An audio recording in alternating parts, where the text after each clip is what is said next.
masalah etika dan sosial dalam sistem informasi. Tujuan pembelajaran.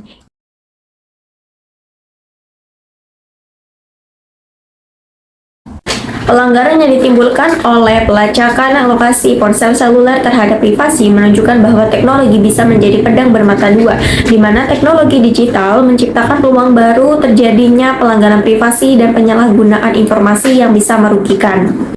Seperti gambar yang tersaji berikut ini adalah peranan sistem informasi, di mana memiliki 3 komponen utama, yaitu manajemen, organisasi, dan teknologi.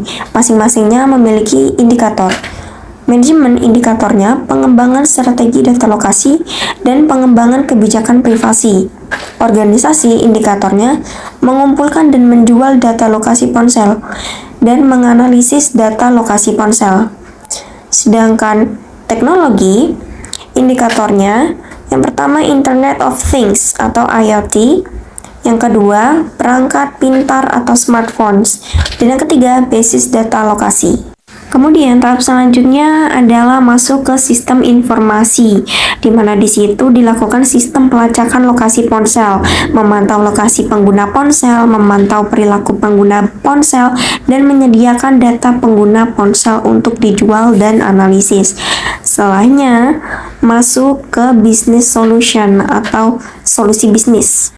Di situ membahas apakah melanggar privasi, meningkatkan layanan pelanggan, dan meningkatkan pendapatan. Dan selanjutnya kembali ke komponen utama dari penerapan sistem informasi. Apa masalah etika, sosial, dan politik yang muncul dari sistem informasi? Masalah etika dalam sistem informasi telah diberikan urgensi baru oleh kemunculan internet dan e-commerce atau bisnis online. Faktor-faktor yang memengaruhinya antara lain, pertama, privasi data. Internet dan e-commerce memungkinkan pengumpulan dan pemrosesan data pribadi pengguna secara besar-besaran. Masalah etika muncul ketika data ini disalahgunakan dan tidak dijaga dengan baik, maka nantinya akan berdampak pada privasi individu. Yang kedua, bias terhadap kelompok tertentu. Dan nantinya akan muncul pertanyaan etika mengenai kesetaraan dan keadilan. Yang ketiga, keamanan, kebebasan berbicara. Internet memberikan platform untuk kebebasan berbicara, tetapi juga memunculkan masalah tentang bagaimana mengatur konten yang mungkin melanggar etika atau hukum. 5 dimensi moral di era sistem informasi. Yang pertama, hak dan kewajiban informasi. Apa hak informasi yang dimiliki individu dan organisasi? Apa hak yang perlu mereka lindungi? Yang kedua, hak kekayaan dan kewajiban. Bagaimana mereka bisa dengan mudah mengabaikan hak-hak kekayaan intelektual yang dapat melindungi dalam masyarakat digital? Yang ketiga, pertanggungjawaban dan kontrol. Siapa nantinya yang akan dan dapat bertanggung jawab atas kerugian yang ditimbulkan pada hak informasi dan hak kekayaan individu? Yang keempat, kualitas sistem. Standar kualitas data dan sistem seperti apa yang dapat melindungi hak individu dan keamanan masyarakat?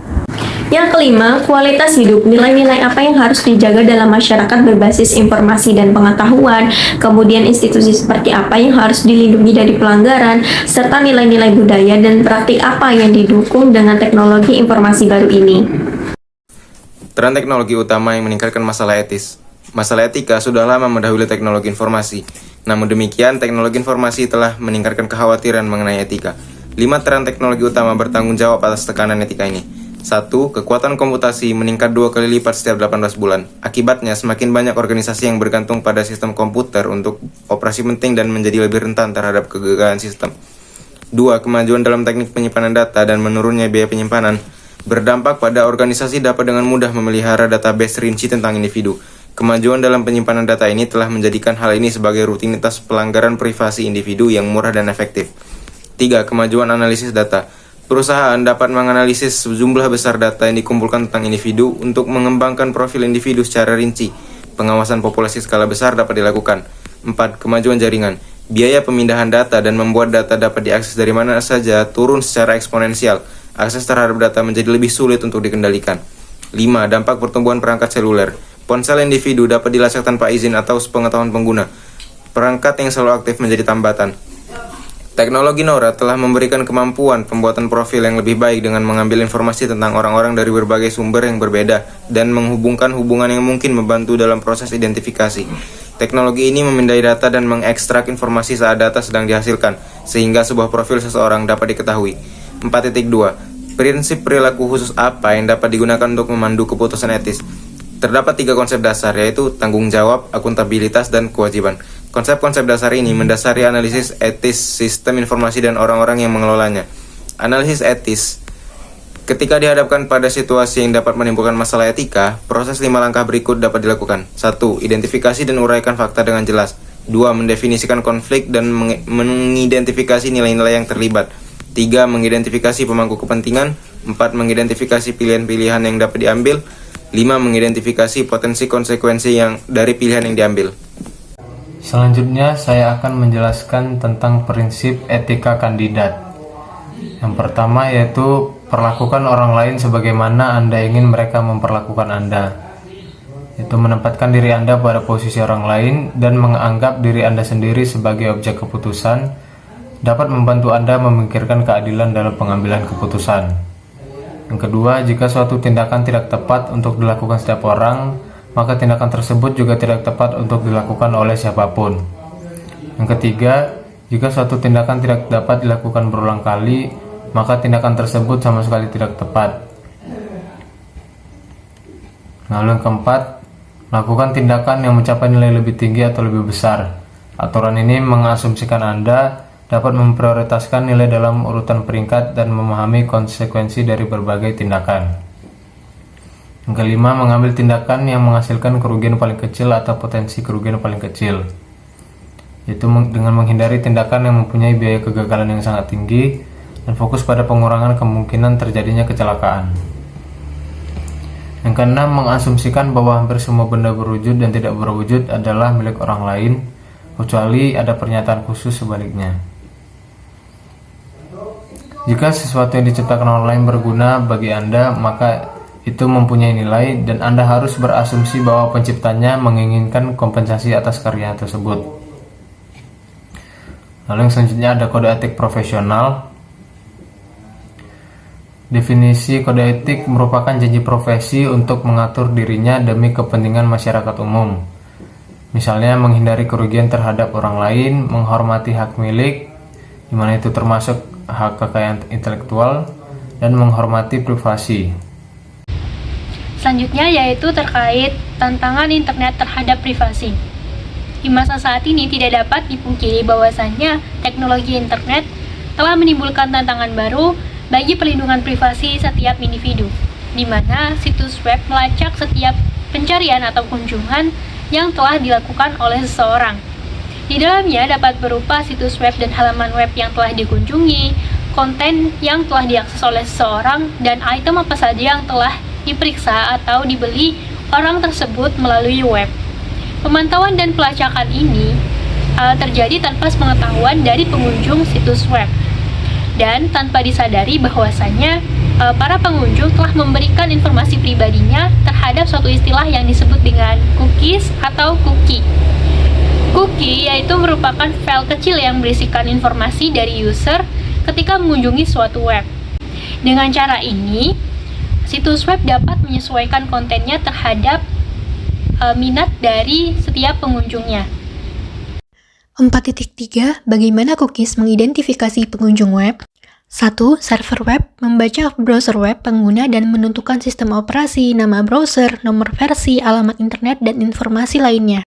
2. Server mengirimkan cookie yang diterima dan disimpan untuk browser pengguna di hard drive komputer pengguna. 3. Saat pengguna kembali ke situs web, server meminta konten cookie apapun yang disimpan sebelumnya di komputer pengguna. 4. Server web membaca cookie, mengidentifikasi pengunjung, dan memanggil data pengguna. Selanjutnya, kita akan bahas tentang hak milik kekayaan intelektual. Yang pertama, ada hak cipta. Hak cipta adalah hibah menurut undang-undang yang melindungi pencipta kekayaan intelektual agar karyanya tidak disalin oleh orang lain dengan tujuan apapun selama hidup, ditambah 70 tahun tambahan setelah kematiannya. Untuk karya milik perusahaan, pelindungan hak cipta ini berlaku selama 95 tahun sejak penciptaan awal. Baiklah, Kekayaan intelektual yang selanjutnya adalah paten. Paten sendiri adalah hak eksklusif yang diberikan negara kepada penemu atas hasil penemuannya di bidang teknologi dan untuk selama waktu tertentu melaksanakan invensinya sendiri, memberikan persetujuan kepada pihak lain untuk melaksanakannya. Dalam paten ini terdapat istilah invensi dan inventor. Invensi adalah ide inventor, sedangkan inventor sendiri adalah pemegang paten. Terdapat 3 subjek yang dapat dipatenkan. Yang pertama, proses, mencakup algoritma, metode bisnis, bagian besar software, teknik medis, teknik olahraga, dan lain-lain. Yang kedua, mesin, mencakup alat-alat dan aparatus. Yang ketiga, yaitu barang yang diproduksi, mencakup perangkat mekanik, perangkat elektronik, kimia, dan obat-obatan. Paten sendiri berfungsi dalam bisnis, yaitu untuk mendapatkan perlindungan hukum, memberikan profit, dan memperoleh pengakuan sebagai pemegang lisensi tunggal. Selanjutnya yaitu merek dagang. Merek dagang adalah merek, simbol, dan gambar yang digunakan untuk membedakan produk di pasar. Undang-undang merek dagang melindungi konsumen dengan memastikan mereka menerima apa yang mereka bayar dan juga melindungi investasi yang dilakukan perusahaan untuk memasarkan produk. Pelanggaran-pelanggaran merek dagang umumnya terjadi ketika suatu perusahaan mengambil atau membajak merek perusahaan pesaing. Yang ketiga ada rahasia dagang. Rahasia dagang adalah informasi yang tidak diketahui oleh publik di bidang teknologi dan bisnis, mempunyai nilai ekonomi karena berguna dalam kegiatan usaha dan dijaga kerahasiaannya. Undang-undang rahasia dagang melindungi gagasan aktual dalam suatu produk dagang, bukan hanya perwujudannya. Nah, untuk mengajukan klaim ini, pencipta atau pemilik harus berhati-hati dalam mengikat karyawan dan pelanggan dengan perjanjian kerahasiaan dan mencegah rahasia tersebut untuk jatuh di domain publik. Selanjutnya ada tantangan terhadap hak kekayaan intelektual. Tantangan kekayaan intelektual sendiri adalah internet dan teknologi digital saat ini. Dengan adanya internet dan teknologi telah mempermudah dan mempercepat distribusi dan reproduksi karya kreatif yang semakin memperumit perlindungan hak kekayaan intelektual. Merek dagang dapat dengan mudah disalahgunakan atau dicuri di era digital melalui teknik seperti cyber squatting.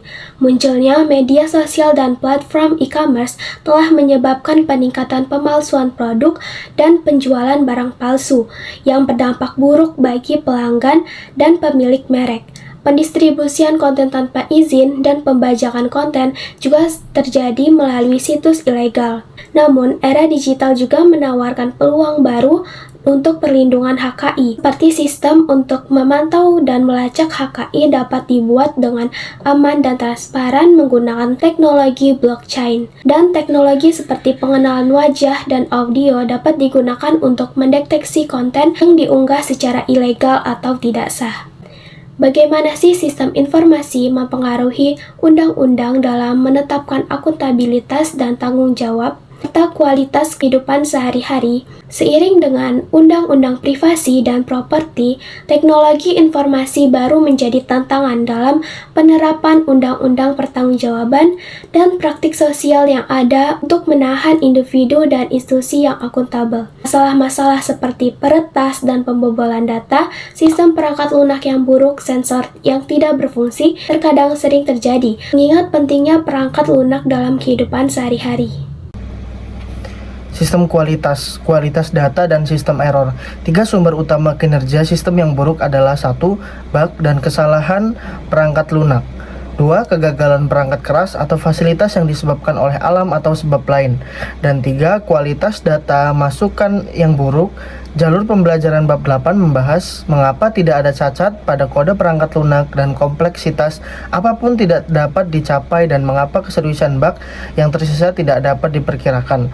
Oleh karena itu, terdapat hambatan teknologi untuk menyempurnakan perangkat lunak dan penggunaan harus menyadari potensi kegagalan yang sangat besar. Industri perangkat lunak belum mencapai standar pengujian untuk menghasilkan perangkat lunak dengan kinerja yang dapat diterima namun tidak sempurna. Kualitas hidup, ekuitas, akses, dan batasan. Teknologi besar memusatkan kekuatan ekonomi dan politik. Pada tahun 2019, Amazon menyumbang lebih dari separuh seluruh penjualan retail e-niaga bersama dengan 75% dari seluruh penjualan buku. Google menyumbang 87% pencarian online Facebook termasuk Instagram, mencakup lebih dari 86% dari seluruh pengguna jaringan sosial dan memiliki 60% dari total pemirsa internet. 90% dana iklan online baru masuk ke Google atau Facebook. 75% streamer video menggunakan Netflix, 53% menggunakan YouTube, dan 33% menggunakan Amazon. Di sekitar perkantoran, Microsoft mendominasi dengan sekitar 80% PC di dunia menggunakan perangkat lunak dan produk perangkat lunak Windows. Apple menguasai 48% pasar ponsel pintar di Amerika Serikat. Google menguasai 52% sisanya. Jutaan aplikasi Apple hanya berjalan di ponsel Apple dan juga aplikasi Android hanya berjalan di ponsel Android. Di dunia baru yang disebut perusahaan teknologi besar, oligopoli dan monopoli mendominasi platform web dan seluler. Kecepatan perubahan, mengurangi waktu respon terhadap persaingan. Sistem informasi telah membantu menciptakan pasar nasional dan internasional yang jauh lebih efisien. Pasar global yang bergerak cepat saat ini telah mengurangi hambatan sosial yang normal yang memungkinkan dunia usaha untuk menyesuaikan diri selama bertahun-tahun. Meskipun sebagian orang menikmati kenyamanan bekerja di rumah, lingkungan komputasi yang dapat melakukan apa saja dan di mana saja dapat mengaburkan batasan tradisional antara waktu kerja dan waktu bersama keluarga. Mempertahankan batasan keluarga, pekerjaan, dan waktu luang. Bahaya dari ubiquitous computing, telecommuting, nomad computing, mobile computing, dan lingkungan komputasi yang bisa melakukan apa saja di mana saja adalah bahwa hal ini benar-benar menjadi kenyataan. Batasan tradisional yang memisahkan pekerjaan dari keluarga dan sekadar waktu luang telah melemah. Ketergantungan dan kerentanan. Saat ini, dunia usaha, pemerintah, sekolah, dan asosiasi swasta seperti gereja-gereja sangat bergantung pada sistem informasi dan oleh karena itu sangat rentan jika sistem ini gagal. Bayangkan apa yang terjadi jika jaringan listrik suatu negara dimatikan tanpa adanya struktur cadangan untuk menutupi hilangnya sistem tersebut. Dengan sistem informasi yang kini ada di mana-mana, seperti sistem telepon, sungguh mengejutkan untuk menyadari bahwa tidak ada kekuatan regulasi atau penetapan standar seperti yang ada pada telepon, listrik, radio, televisi, atau mungkin utilitas publik lainnya. Ketiadaan standar dan pentingnya beberapa penerapan sistem pada akhirnya memerlukan standar nasional dan mungkin pengawasan peraturan. Kejahatan dan penyalahgunaan komputer. Kejahatan komputer adalah melakukan tindakan ilegal dengan menggunakan komputer atau terhadap sistem komputer, maka sistem komputer tanpa izin atau dengan maksud untuk melakukan kejahatan, bahkan secara tidak sengaja, kini merupakan kejahatan federal. Jenis insiden yang paling sering terjadi merupakan daftar serangan terbesar kejahatan dunia maya, malware, gangguan jaringan phishing, spyware, dan serangan penolakan layanan. Kerugian sebenarnya dari semua kejahatan komputer tidak diketahui, namun diperkirakan mencapai miliaran dolar. Teknologi trickle down dan rekayasa ulang kehilangan pekerjaan. Pekerjaan rekayasa ulang biasanya dipuji dalam komunitas sistem informasi sebagai manfaat utama dari teknologi informasi baru. Jarang diketahui bahwa mendesain ulang proses bisnis telah menyebabkan jutaan manajer pabrik, tingkat menengah, dan pekerja administrasi kehilangan pekerjaan mereka. Beberapa ekonom telah menyuarakan peringatan baru mengenai teknologi informasi dan komputer yang mengancam pekerjaan kelas menengah dan pekerja kantoran. Keadilan dan akses. Meningkatnya perpecahan kelas, ras, dan sosial. Meskipun kepemilikan komputer dan akses internet telah melonjak dalam 5 tahun terakhir, meskipun kesenjangan dalam akses komputer semakin mengecil, keluarga berpendapatan tinggi di setiap kelompok etnis masih lebih cenderung memiliki komputer di rumah dan akses internet broadband dibandingkan keluarga berpenghasilan rendah di kelompok etnis yang sama. Pelanggaran merek dagang Agatha di platform e-commerce siaran langsung Douyin. Pengadilan Haidian di Beijing mendapat laporan kasus pelanggaran merek dagang di platform e-commerce siaran langsung. Penggugat Caishi Trading memiliki hak eksklusif untuk menggunakan merek dagang Agatha dan logo yang sesuai. Caishi menemukan bahwa Lei Zhou Hongyong menjual tas tangan berisi merek dagang dan logo Agatha di siaran langsung Douyin, mengajukan tuntutan atas pelanggaran merek dagang terhadap Hongyong ke Pengadilan Haidian Beijing. Pengadilan pun memutuskan bahwa penjualan barang tersebut merupakan pelanggaran. dan transaksi yang diberikan Douyin kepada para pihak dalam hal layanan pemasaran online pada platformnya juga merupakan pelanggaran. Jadi, dalam kasus tersebut merupakan salah satu contoh tantangan dalam perlindungan hak kekayaan intelektual. Karena internet dan teknologi digital saat ini seperti platform e-commerce yang disalahgunakan untuk penjualan produk. Go Agatha milik Saisi Trading mudah dicuri oleh Hongyu untuk produk tas tangan mereka yang dipromosikan melalui siaran langsung Douyin. Ini jelas merugikan pemilik merek dagang secara finansial, menghambat inovasi dan kreativitas, serta dapat berdampak negatif pada perekonomian suatu negara. Karena itu, penting bagi semua pihak untuk menghormati hak kekayaan intelektual, perkuat perlindungan kekayaan intelektual, dan bijak dalam menggunakan teknologi digital saat ini. Hacker Jorka menjual 34 juta data paspor orang Indonesia dengan murah di dark web. Data paspor yang dibocorkan oleh Jorka itu meliputi nama, nomor paspor, tanggal berlaku paspor, jenis kelamin, hingga tanggal berapa paspor tersebut diterbitkan. 34 juta data tersebut dijual di dark web dengan harga yang murah, yaitu hanya $10.000 Amerika Serikat atau sekitar 150 juta rupiah. Sebelumnya, hacker Jorka sendiri sempat jadi perbincangan warganet di Indonesia ketika dia membocorkan data pribadi pengguna di Indonesia mulai dari Peduli Lindungi, My Pertamina, hingga terakhir 19 juta data BPJS Ketenagakerjaan. Solusi terkait hal tersebut yaitu pemerintah membentuk tim cepat tanggap atau Emergency Response Team. Tim ini berisi Badan Cyber Sandi Negara atau BSSN, Kementerian Komunikasi dan Informatika, Polri, dan Badan Intelijen Negara atau BIN. Kesimpulan dari materi kelompok kami adalah sistem informasi modern membawa sejumlah masalah kompleks yang melibatkan etika, aspek sosial, dan politik. Penggunaan teknologi ini dapat menimbulkan pertanyaan tentang privasi individu dan hak atas kekayaan intelektual. Oleh karena itu, dalam menghadapi tantangan ini, penting untuk mengikuti prinsip-prinsip seperti integritas, transparansi, privasi, keadilan, dan kepatuhan hukum dalam penggunaan sistem informasi. Undang-undang juga memainkan peran utama dalam membentuk cara sistem informasi beroperasi, menciptakan akuntabilitas, dan meningkatkan kualitas kehidupan sehari-hari. Selain itu, sistem informasi manajemen dapat menjadi alat yang kuat dalam membangun karir, memungkinkan efisiensi dalam pengelolaan data, pengambilan keputusan, dan kinerja bisnis yang pada gilirannya dapat memajukan kemajuan individu dalam dunia kerja. Terima kasih sudah menonton. See you guys.